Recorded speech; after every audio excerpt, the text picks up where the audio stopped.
Miami-Dade College is delighted to host the 32nd Miami Book Fair, and we are thrilled that you are here with us. I know some of you swam here today, and I understand the sun is out, so we're very grateful that you are here with us. Before we begin, I'd like to ask you to please silence your cell phone or any other gadget that might vibrate or distract us. I'd also like to thank our sponsors who helped make this event possible, and in particular, the Friends of the Book Fair. Do we have any friends in the room? Wonderful. Thank you, thank you, thank you. We're thrilled to partner with you. I'm delighted at this time to introduce the Reverend Dr. Joaquin Willis, who's pastor of Church of the Open Door, and he will serve as not only as our moderator, but he will also introduce the next author. Please join me in welcoming Reverend Willis.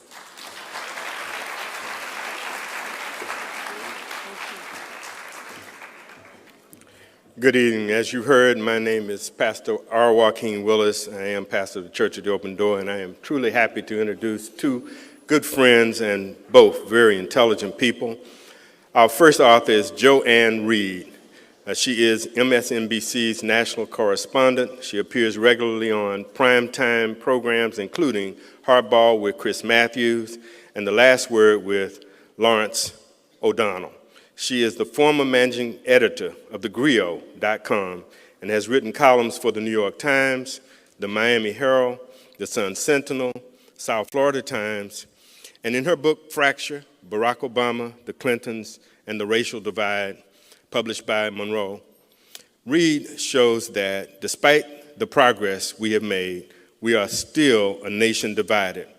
As seen recently in headline, making tragedies such as the killing of Trayvon Martin and the uprising in Ferguson and Baltimore, with President Obama's election, Americans expected an open dialogue about race, but instead discovered the irony of an African-American president who seemed hamstrung and held back when addressing racial matters, leaving many of his supporters disillusioned, and his political enemies sharpened their knives. To understand why that is so, Joanne Reid examines the complicated relationship between Barack Obama, Bill and Hillary Clinton, and how their varied approaches to race parallels the challenges facing the Democratic Party itself. Ladies and gentlemen, we're glad to introduce Joanne Reid.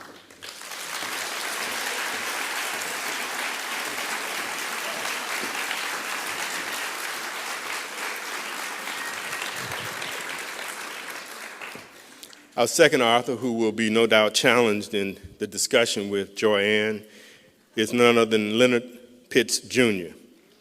He is nationally syndicated columnist for the Miami Herald and winner of the 2004 Pulitzer Prize for commentary. He is the author of novels such as Freeman and Before I Forget, the collection of Forward from This Moment, selected columns from his columns syndicated from 1994 to 2009, Daily Triumphs, Tragedies, and Curiosities, and also the author of Becoming Dad, Black Men and the Journey to Fatherhood. The novel Grant Park that Leonard has now written begins in 1968 with Martin Luther King Jr.'s final days in Memphis. The story then moves to the eve of the 2008 elections and cuts between the two eras. Disillusioned columnist Malcolm Toussaint hacks into his newspaper's server to post an incendiary column that had been rejected by his editors. Toussaint then disappears, and his longtime editor, Bob Carson, is summarily fired within hours of the column's publication. While a furious Carson tries to find him, Toussaint is abducted by two white supremacists plotting to explode a bomb at Barack Obama's planned rally in Chicago's Grant Park.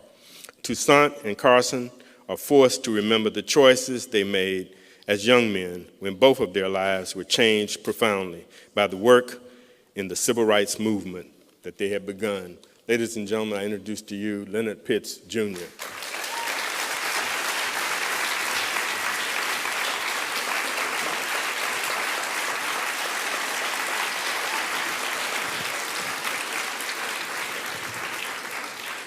Now, let me confess, I came prepared to just introduce them, but I've been informed that I am to act somewhat as a moderator. They've just been informed that because of the parallels of both of their great works, that they will first, each of them, share a few comments from their perspective about their own respective works, and then we will begin to engage in a dialogue. They will have the dialogue. I will serve as moderator only if and when things get a little unruly. So I'm gonna sit back and trust that these two very intelligent people will be civil to each other. I am honored to say that previously in Prince George's County, Maryland, I served as Leonard's pastor. He lives in Prince George's County, so I have gotten to know him, and I was his pastor when he wrote his first book, and he's come a long way. Joanne and I have worked together with the South Florida Times, so trust me, they're sharp, they're intelligent, and they're capable. So this might be the last time you'll hear from me.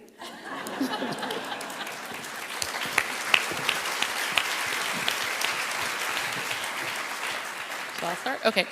Make sure this is on. Hello. So good afternoon, everyone. Good afternoon, Miami. And I'd like to thank Reverend Willis. Really appreciate that introduction. Thank you to the Miami Book Fair and all of those who organized this event. It's a privilege to be in the same space with Leonard Pitts Jr. I am prepared to fight you if necessary. I understand that might have to come to that, but it's all good. I think we'll fight fair. And I think it's really interesting that both Leonard and I did our books as sort of a span. Leonard did his from 68 to 2008, and I did mine from 1964 to 2014. And I think that balance between those two eras is fascinating to me, just as a lover of history, because what you have is this incredible arc that the country, and in my book, the Democratic Party, but really the whole country takes over the course of this 50-year period.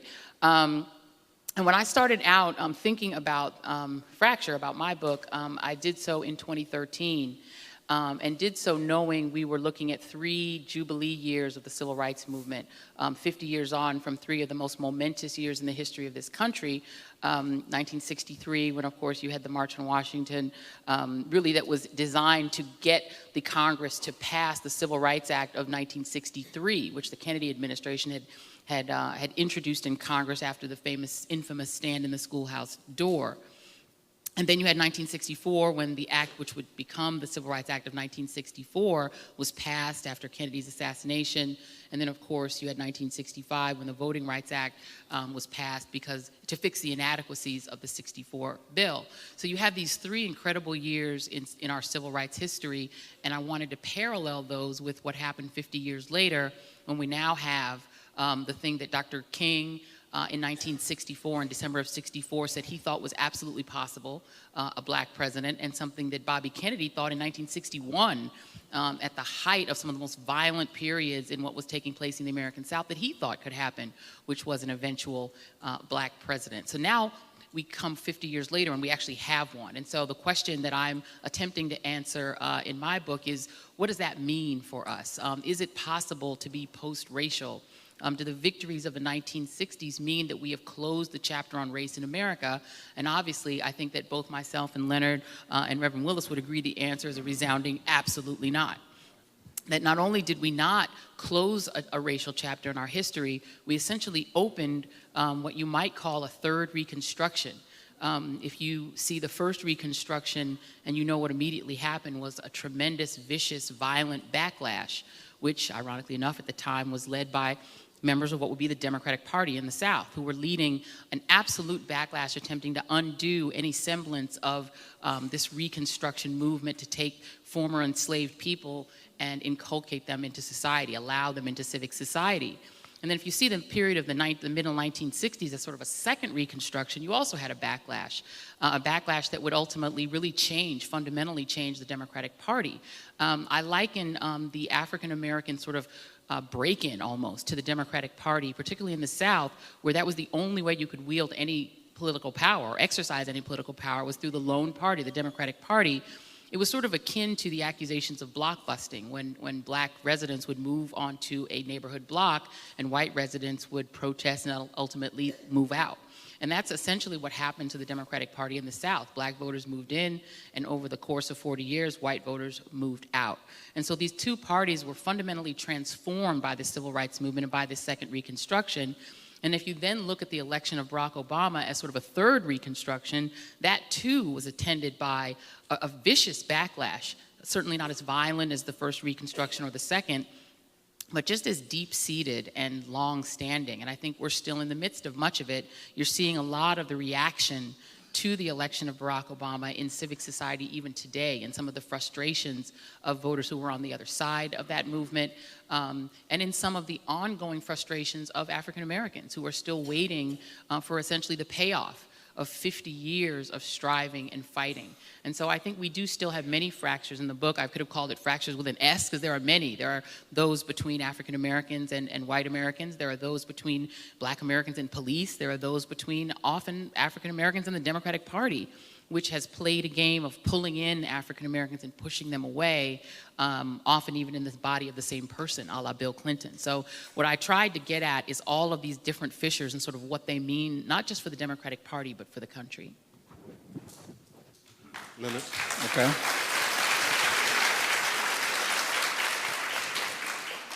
Good evening, Miami. It is my great honor, first of all, to be at the Miami Book Fair, which is, hands down has no peer among book fairs in the country. And so I'm very pleased to be here. I'm also honored to be sharing the stage with my former pastor. He doesn't like to be called Reverend Dr. Joaquin Willis, but that is in fact what he is. And with Joyanne Reid of MSNBC, we actually I hosted a Twitter conversation with her, I guess about 2 weeks ago, something like that, about some of these same topics. And far from fighting like we were pantomiming here, I was sitting there in my hotel room. I think she's on a plane. I'm going, preach, sister, preach, to myself, because so much of what she was saying is stuff that's been rattling around my head, and I guess therefore vice versa. My novel, Grant Park, covers some of the same territory, but obviously from a fictional point of view. Grant Park is a novel about race and frustration, race and disillusionment. It takes place over the course of the fall of '67, spring of 1968. And then the modern day section takes place all on one day, which is election day of 2008. And essentially there's two main characters, and they're both experiencing this disillusionment over the things that we thought were going to happen with regard to race that did not happen. They're experiencing them in their own different ways, colored by their own race and their own experiences. So you've got Malcolm, for instance, who is a African-American man, as a college student in the 1960s, who has he's a Black Power militant, who has this life-altering encounter with Martin Luther King late one night out back of the Holiday Inn after the riot that disrupted what turned out to be Dr. King's last march. And this encounter with Dr. King just reorients him and changes his life and his view on how we need to go about securing these freedoms that we're supposed to have had. And he decides to devote his life to essentially Dr. King's philosophy of nonviolent direct action and of engagement. And 40 years later, when we meet him on election day of 2008, he's a frustrated man. He has spent most of those years as an award-winning columnist, and here I have to stop. And say he's not this award-winning columnist. For a number of reasons. One, he's got 2 Pulitzers, I've got 1. He drives a new Corvette, I drive a 10-year-old Toyota, so there's lots of differences between us, but the one thing that we do share is the frustration, the sense that in trying to explain what should be glaringly, blindingly obvious to anyone who really cares to understand with regard to race in this country, you feel like you're banging your head against a brick wall. And this is the feeling that Malcolm has as he's coming up, as he's 60 years old on election day of 2008, and he writes this incendiary column. There's basically white America can go to hell column. After the death of yet another unarmed African-American man at the hands of yet another police officer. This is sort of, he essentially blows up his entire career out of this sense of, what good is it anyway? What does it mean? I fought for civil rights. I've tried for 40 years to engage people, to explain things, and yet the power of people not to understand what they choose not to understand has proven far greater than my ability to get them to understand or to make them understand. And as I said, while I'm have no intention of blowing up my career, because I'm also less wealthy than Malcolm. So while I have no intention of blowing up my career, I do understand that frustration deeply. Bob, on the other hand, is Malcolm's editor. Who's this white guy who in the 60s was fighting for civil rights and was engaged in nonviolent direct action and marched and held aloft the signs because he felt, that there's a fundamental injustice here. And as a Christian young man, he wants to know that he has the courage to put himself and his life on the line for justice, as he is seeing so many other people, young people his age, black and white, do in the 1960s. By the year 2008, he has become a young man, not a young man, he's a 59-year-old man afflicted with what I call compassion fatigue, which is basically, he's a white guy who says, okay, I could understand where the discussion was going. I can understand, why we were marching and demonstrating and complaining when there was a sign right there that said whites only, or when there was a policy that said that African Americans could not vote. But now you're asking me to care about something you're calling structural racism. What is that? And you're asking me to care about something that you're calling mass incarceration. What are these things? So he's a man who is afflicted with this sense of this compassion fatigue, this loss of empathy with African American struggle. And the book is essentially about both of them, sort of, talking about the journey that has led them from that point to this. And it takes up as they are also swept up in a thankfully fictional, plot to assassinate the incoming president at Grant Park. But the thing that I think, the commonality, or the thing that I think, that ties, us both together thematically is this sense that African American, Joyanne just explained this in different words, but this sense that African American history since the Civil War has been a series of 2 steps forward and 1 step back. And I think that what she is writing about in Fracture, and certainly what my characters are experiencing 40 years later in Grant Park, is this sense of, we are in the midst of one giant step back. And what's worse than that, I think, for me at least as an observer, and I think also for my characters, is, a lot of people either don't know or don't give a damn. That's how it seems to me.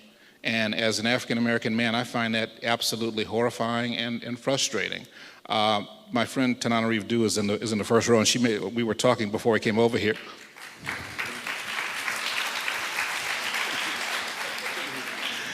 We were talking before we came over here about the fact that everybody looks back on the civil rights movement, and there's such moral clarity about the civil rights movement. Everyone fancies that they would have been, an active participant in the civil rights movement, and then these same folks turn around and say, "What's wrong with these Black Lives Matter?"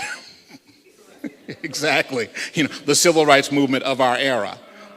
What's wrong with, so there's this great frustration that we're taking this 1 step back, and that instead of being active, and instead of caring, and instead of joining, forces, a lot of people are just choosing to sort of stand aside and pretend that what's happening is not happening, and that African Americans are complaining in order just only to hear their voices.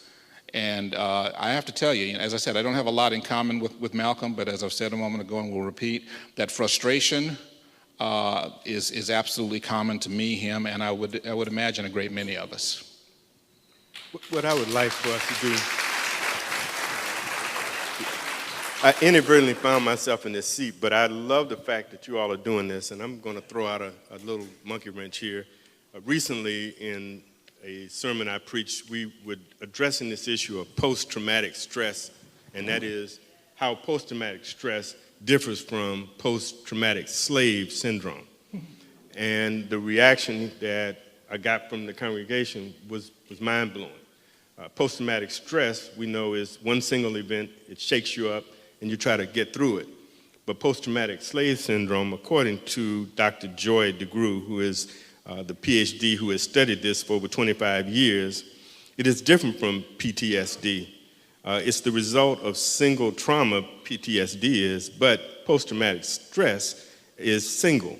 Post-traumatic slave syndrome is a continual problem in our community. As soon as we heal from one issue, and we take, for instances, the shooting of Trayvon Martin, you're dealing with that, and we turn around and we see the choking of another black man in New York, and then we turn and see 9 people shot in a church, that as soon as we can heal from one hurt, it seems, as a people, another one is coming.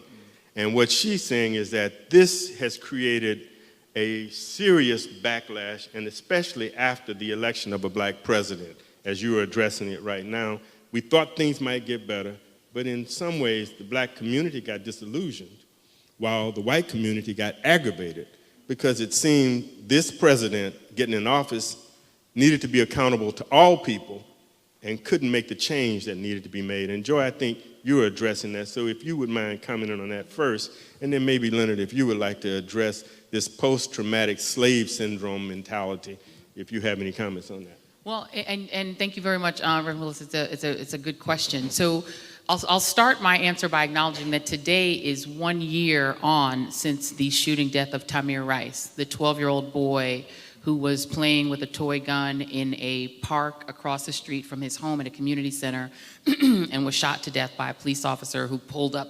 I don't know if you remember the video. He pulled up right in front of him, jumped out, and within about 2 seconds shot him.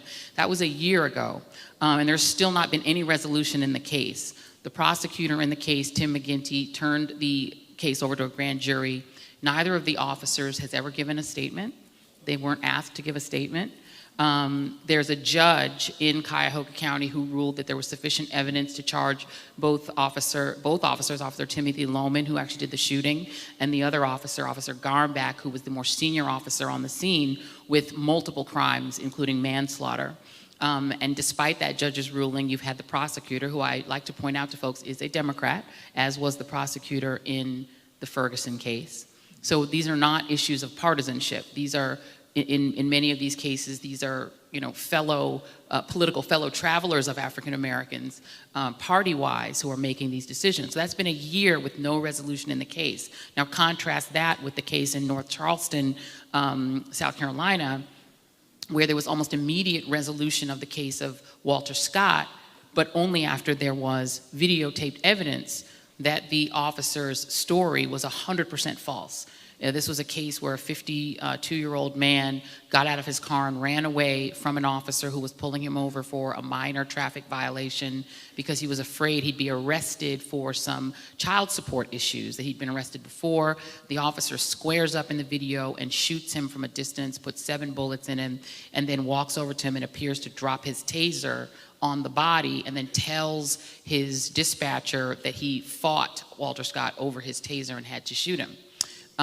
There's an African-American officer who's also being investigated in that case, who watches him drop whatever it is he drops near the body, does nothing about it, and doesn't even attempt to resuscitate Walter Scott, nor did any of the officers in the Tamir Rice case attempt to render any aid to the 12-year-old boy. In fact, they tackled his 14-year-old sister to the ground like you would tackle a football player when she tried to run to her brother, who was bleeding to death basically on the ground. So those kinds of incidents compounded on top of the Trayvon Martin incident, which the then head of the Congressional Black Caucus said in an email, so she thought about it when she sat down and wrote it and then hit send, and her staff told African Americans that our lives are worth nothing. That if you can follow a young teenage boy who's got his headphones on, is walking with his soda or whatever, if you can follow him and then say he's the aggressor and shoot and kill him and not face any legal consequences, then what the then CBC chair said is that means Black lives have no value. That was the beginning of the Black Lives Matter movement. It didn't start with a police incident. It started with someone acting in a police-like fashion who had the powers of police, the ultimate power to take a life, which we give to police officers, extended to a civilian. And I think what that told a lot of African Americans is, wow, even a civilian can kill us or can kill our children, and nothing's gonna happen to them. And then it happens again and again and again, and each time it happens, the result is no arrest, no prosecution. And then you turn on your phone and you look on Twitter, And hour after hour, you see Michael Brown's body lying in the street like a dog that was hit in the street. It's just lying there hour after hour, uncovered, uncared for. His family can't go to their boy. You just see these things over and over and over again, and I think it does produce a trauma. It produces a trauma in me, and I'm just covering these cases. And you see Tamir, and you see your own child. You see these teenagers with all their mistakes, their bravado, when they released all the text messages from Trayvon Martin. You see a boy, and you understand that the world sees a menacing monster and a man and not a child. And you realize that your children can't even be children.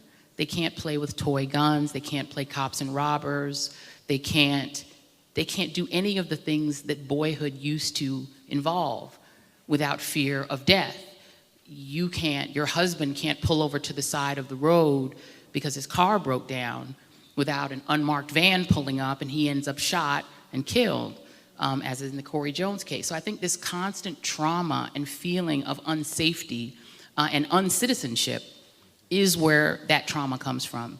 And when I talk to people, whether they are teenagers or adults or senior citizens who are African American or Black, that's what you hear, this sense of it's futile. You know, the Rodney King case ended exactly the way the case ended in the McDuffie case in Miami. And that ended the exact same way the Michael Brown, it doesn't matter the individual facts, they all end the same way. And so Black Lives Matter isn't a negation of non-Black lives. It's saying, why don't Black lives matter? It's sort of a question, and then it's sort of a plea. Can't Black lives matter? Or Black lives should matter? Or Black lives matter too? And so I think what you do see is a rolling sense of trauma. And I'll end it by saying, then you have African Americans look at this African American president and just watch how he's just disrespected, how he's treated like he's not even a proper man, really, not even worthy of sort of the bare minimum of honorific. You don't have to call him President Obama. You can just call him Obama. You don't have to listen to him in the well of the Senate. You can call him a liar. There's no consequence to it. So I think there is a sense of trauma in the Black community. And I think outside the Black community, it's probably not recognized and not understood, but I think it's there.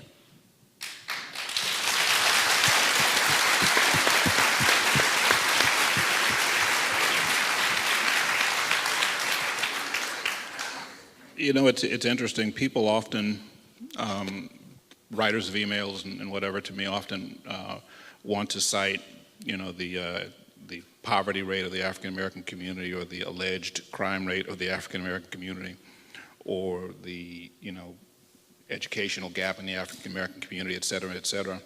And they always ask me whether explicitly or implicitly, the question's always the same: why are Black people doing so bad?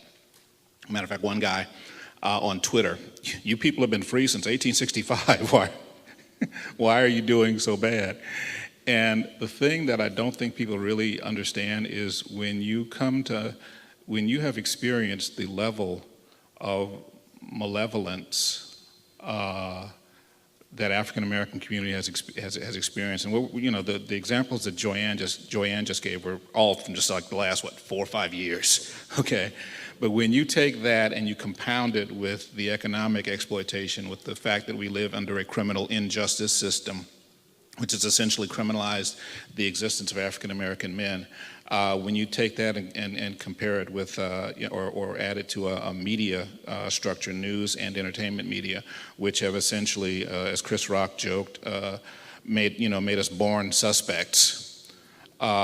When you look at all of the things that, you know, you look at the banking discrimination, when you look at the housing discrimination, when you look at healthcare discrimination, when you look at the labor, the agriculture department discriminating against African American farmers, this litany of on and on and on, and of course all of these deaths of Black men and women who somehow have this mysterious habit of expiring while in police custody. You realize that the question is not why are Black folk doing so poorly, but my God, how are they doing so well? Okay, I mean, really. Which is why, you know, I was intrigued. I'm intrigued when you talk about, you know, post-traumatic slavery syndrome, because, you know, I think there's probably some truth to that, but I think that it goes beyond It's not just slavery. It's a century of Jim Crow. It's watching Emmett Till's killers get off, scot-free, as we watched, Trayvon Martin's killer get off scot-free. It's all of this stuff, and it's all of this stuff, again, and I keep coming back to this, in the context of a country where your countrymen don't seem to notice or care. And I don't know where that comes from, because again, in the 1960s, some of the greatest soldiers for African American freedom and some of the people who suffered and sacrificed the most were young white people. James Zwerg is one of, you may not know the name, James Zwerg is one of my personal heroes. He's a 72, 73-year-old retired minister now, but back in 63, I guess it was, James Zwerg had his back broken and his teeth kicked out, in Montgomery for African American freedom, to say nothing of Viola Liuzzo, of James Reid, of all of these other heroes. So the template is there, but for some reason in this era, there is this, I perceive, okay, this is my perception, for some reason in this era, there is this thing where you've sort of got to prove what is self-evident. So to take Black Lives Matter, for instance, the discussion suddenly becomes, well, why don't you say all lives matter? As if the reason that the expression Black Lives Matter sprang up is not, as Joy-Ann Reid just explained, self-evident to anyone with eyes and ears and a functioning conscience. The reason why that expression was chosen is self-evident. But it serves its purpose so that instead of dealing with the issues that are raised by, or why do people feel the need to say that their lives matter, instead of dealing with those issues, we are instead having a semantic argument about Black Lives Matter versus all lives matter. And then, that great philosopher Chris Christie comes in and tells us that Black Lives Matter is a terrorist group. And I'm looking and I'm saying, did they blow up a building that I didn't know anything about? And suddenly this becomes a story. But what it does, and the purpose of of why it's there is, Chuck D, the rapper, has this expression that I've co-opted for the last few years: weapons of mass distraction. Okay? So whenever we get too close to the truth, to truth that indicts, to truth that causes pain, to truth that I don't want to see because I have this image of what America is and how far we've come, then we come up with these side issues, these distractions. Ooh, looky here, look, and it gets absolutely, for me at least, it gets absolutely, and not just for me, for a bunch of us, I think, it gets absolutely frustrating and crazy making. And the election of President Obama, I think, is sort of the capstone to that in a lot of ways. I have to say, unlike maybe some folks, I never expected President Obama to do a whole lot of things on matters of race, only because I felt that he would be hamstrung by the politics of it. So I didn't expect him to do a whole lot on matters of race. And he's performed about to my expectations. When he has absolutely had to, as in the Charleston shooting, as in the shooting of Trayvon Martin, he has spoken to it, and he's spoken to it with eloquence. But it's always been something where you got to kind of push him, okay? And yet and still, the way that President Obama is treated, you would think, if you didn't know, that either Louis Farrakhan or Flavor Flav had been elected to the Oval Office.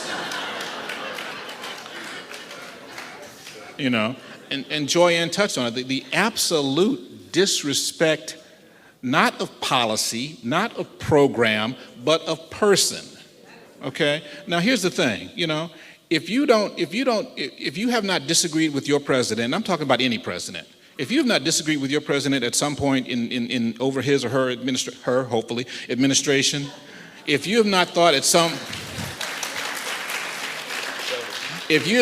on some day that your president was an absolute fool, then you probably haven't been paying attention. Okay, and that goes for Obama, that goes for Clinton, that goes for Bush, although I thought he was a fool on more days than on others.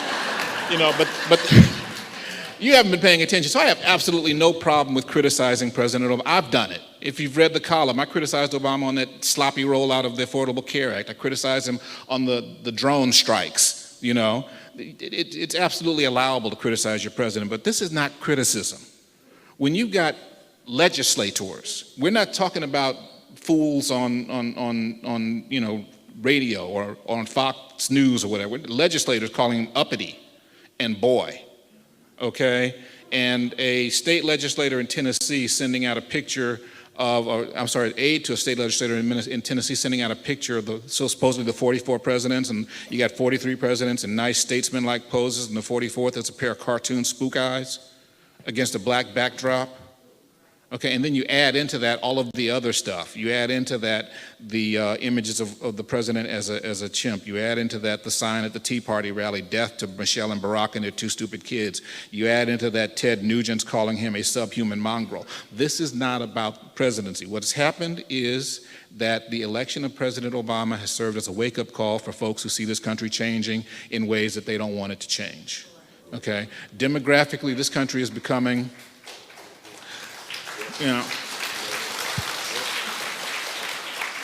demographically, this country is becoming something different. And, guess what? It doesn't matter what you feel about President Obama, it's gonna happen. The birth rates say that within many of our lifetimes, this is gonna be a country where there is no such thing as a racial majority, okay? There will no longer be a white majority. There will not be a black or Hispanic majority. We're all going to be minorities, okay? So in other words, it's like if you've been Gladys Knight all these years and suddenly you're a Pip, okay? And many folk in white America, are discomforted and angry and scared at the idea that from now on we're all going to be Pips, okay? But, and I'll close with this because I sense myself going a little long, but you just hit my pet peeve there, Reverend. The thing that made Pips work, the ability to sing in harmony.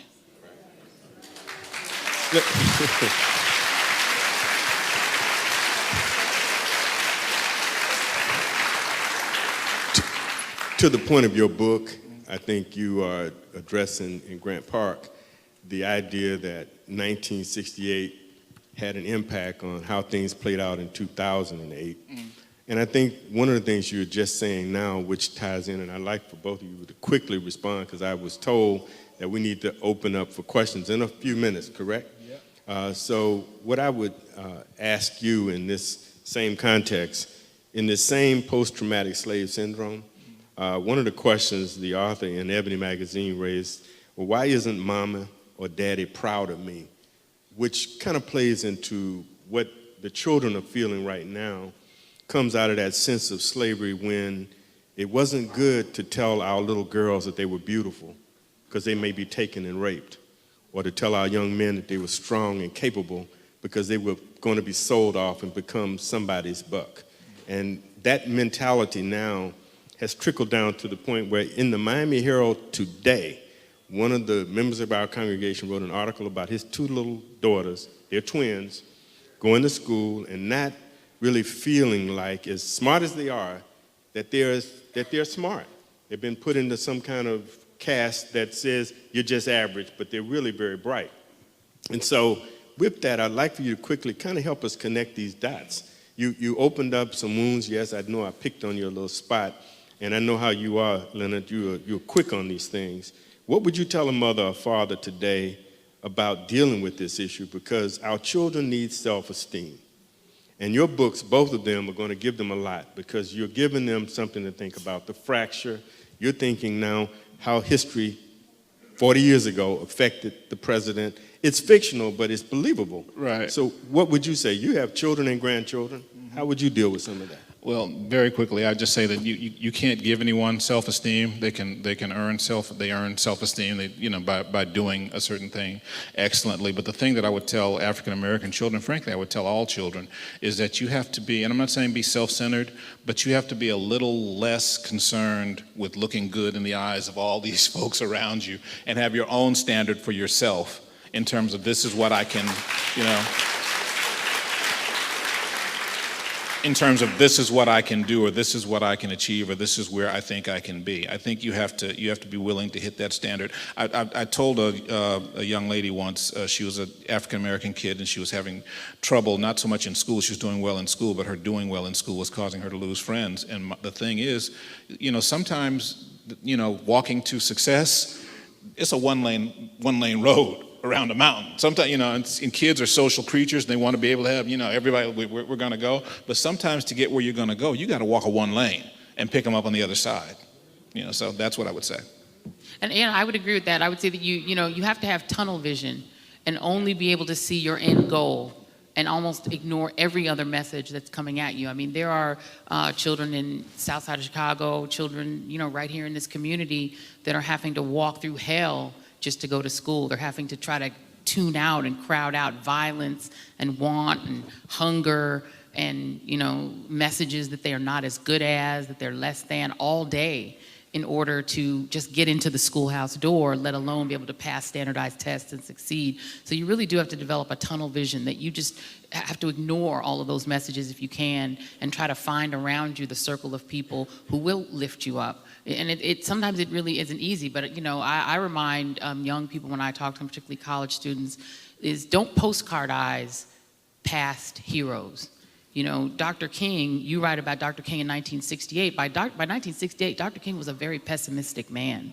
He was not the same Dr. King who in 1964 said there could be a black president in 25 years. He was angry, he was dispirited, he was in Chicago going, what am I doing? We have all these problems we think we've solved in the South, and here I am in Chicago, and they have the same housing discrimination here. They won't let black people in the schools up here in the North. It's no better up here. He was disillusioned by the war. This ally, Lyndon Johnson, had drained all the funding out. Now he was funding a war that was sucking in black bodies and white and sending these young men off to die in a far-off land. They didn't even know where it was. So everybody gets discouraged. And I also remind them that, Black Lives Matter, that was John Lewis. John Lewis was that angry, militant young guy who had to get reeled in and reined in by the elders and by the pastors because he wanted to just go off on John F. Kennedy at the March on Washington. There are always, everybody has an arc and everybody has that growth. And you can get where you're going, but you have to have that tunnel vision. And just remember that great people who came before you also had frustrations and struggles. Now we can take questions from the audience.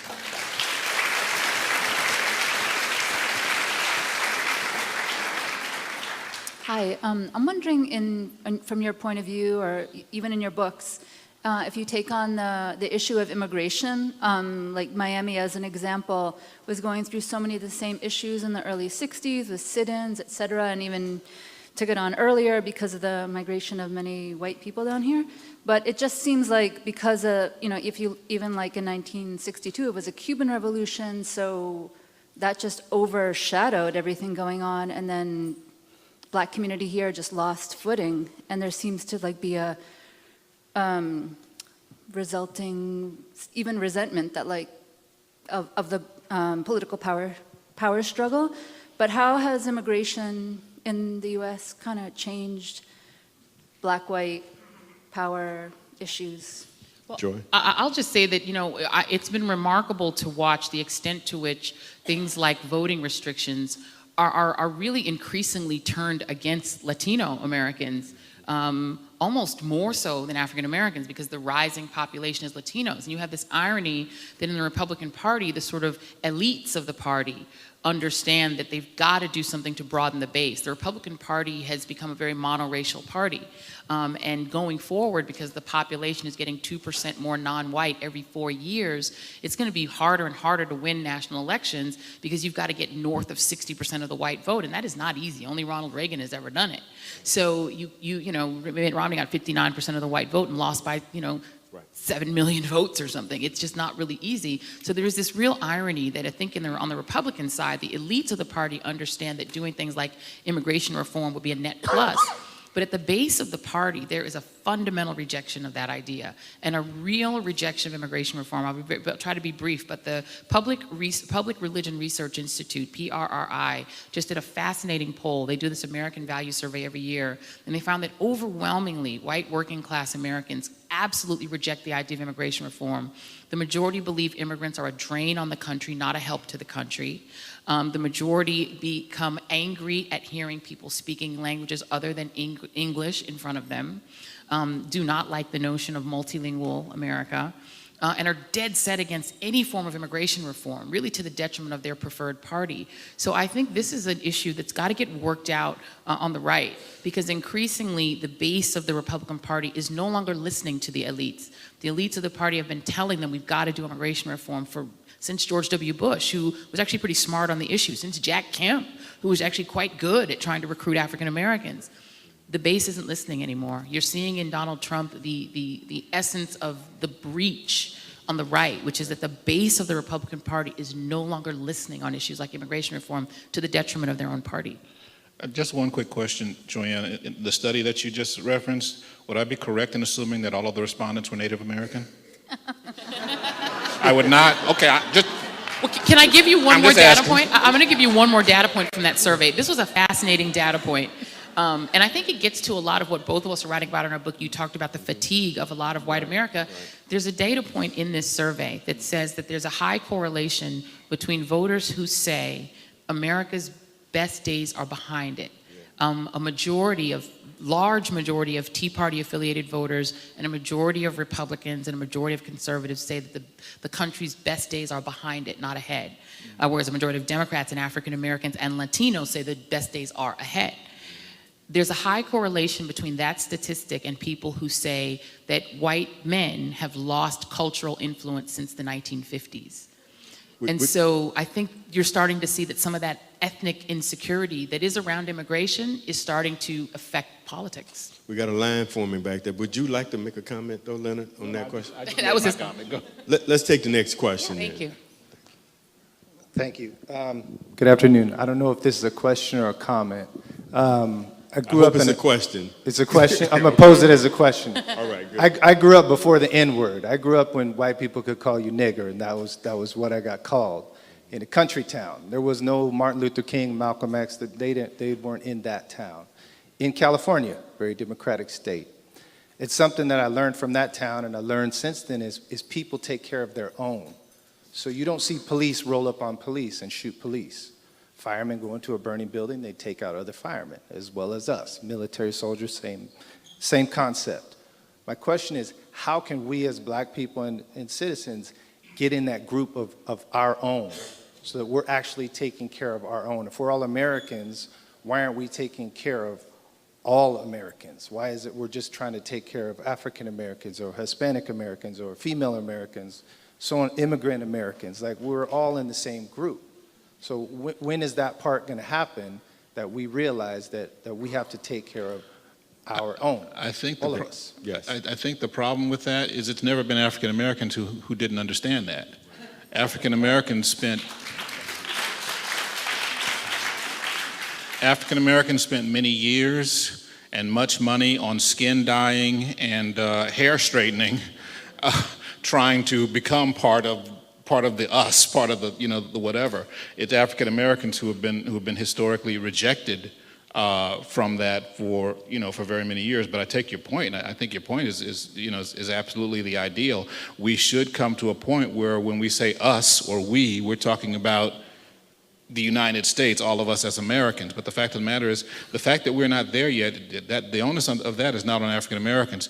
While after being shut out of mainstream or white American institutions, African Americans went and built their own, which I think only makes sense. Okay, if we can't go to the Bank of America, we'll have the African American Bank. If our artists can't get signed, if our singers can't get signed on Columbia Records, okay, we'll have Motown Records. I think that's absolutely understandable. But in terms of being shut out, the shutout didn't happen because of African American people. I get that a lot from people who talk about hyphenated Americanism. How like we chose this. African Americans have been trying to be unhyphenated Americans for a long time. Okay, since 1865. Yeah, I mean, and I would just say really quickly that scarcity is often the enemy of unity, and never underestimate the power of economic insecurity to divide any public and to send people into their tribal groups. And you do have a shrinking, particularly working class, that doesn't have the same prospects economically. And so you have a lot of people scrambling over the same shrinking pie, which I think exacerbates a lot of the problems. Let's take the next question. Hi, I'm a public school teacher, and I'd love to hear you guys talk about the 2 or 3 steps back we've had to one of the biggest solutions that Lorraine Hansberry proposed, which is integrated neighborhoods and integrated schools.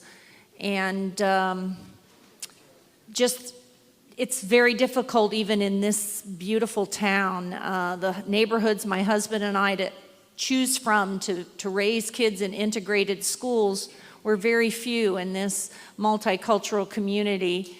And with the advent of charter schools, we've seen a new emphasis on resegregation in the little bit of 2 steps forward. So instead of the 2 steps forward, 1 step back, I feel like it's been 1 step forward, 3 steps back on integration. And so just school integration. Yeah, there are plenty of studies that show that the integration efforts of the 1950s have absolutely failed and been completely reversed. For instance, I was in Selma, Alabama for the 50th anniversary commemoration of the March of the Edmund Pettus Bridge. Selma is now a town that is, I think, 65% African American. The public schools are only 2% white. The vast majority of white families send their children to private school, and the vast majority of African American families use the public schools.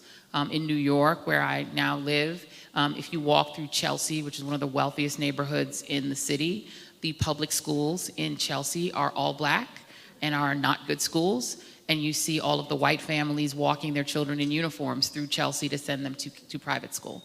And I think what happened after the Brown v. Board and the sound rejection of it, remember those 19 Southern senators, all Democrats, who wrote the Southern Manifesto and said, we will oppose integration by any means necessary, by any lawful means. They were talking about Brown v. Board, and they were refusing to adapt to it. And what wound up happening, particularly in southern states, is that localities passed rules allowing families to choose their school not by proximity to their home, but by making an affirmative choice of different kinds of schools. The charter school movement is the latest outgrowth of it. So because families have a choice, people are self-segregating their kids anyway. So all of the attempts at integration have really come to nothing. Schools in this country are as segregated as churches, sadly. They're both very, very, very segregated, unfortunately, by race and by class, but mostly by race. Yeah, I would co-sign that. I think the problem with integration of schools has been, put most bluntly or most starkly, is that white people would not stay still long enough to be integrated with. And I got to tell you, I've reached a point where, and let me preface by saying I believe that integrated schools are absolutely the best for black kids, for white kids, and for all kids. I think that you're going to go into a world where everybody does not look like you or think like you, and it's best to learn how to interact with different peoples at the earliest possible age. I think that's just basic, good social development. But with that said, in my hometown of LA, they chase white people to the mountains, they chase them to the desert, and at some point, you just got to say, okay, bye-bye, and work on making the schools that are left, better. That's where I am right now, and it's painful to me. It's painful to me because what it means is compromising on what I consider a cherished ideal. But, I don't think that, for me at least, the priority now is less on integrating the schools than on making sure that the schools that whatever our kids go to are the absolute best that they can be. I think if we do that, we've done a lot. Next question. I was a young freedom fighter way back in Selma.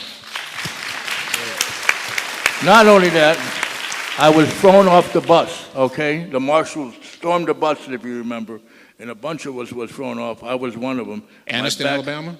Yeah, my back still hurts to this day. You were on the bus in Anniston? No, in Selma. Okay, Selma, all right. And when they came on, the marshals, and they threw us off the bus when the bus is moving, okay? I remember that. And my back still hurts to this day because of that type of thing. But here's the whole thing. If one of us is not free, then none of us are free. And that's the thing we have to realize.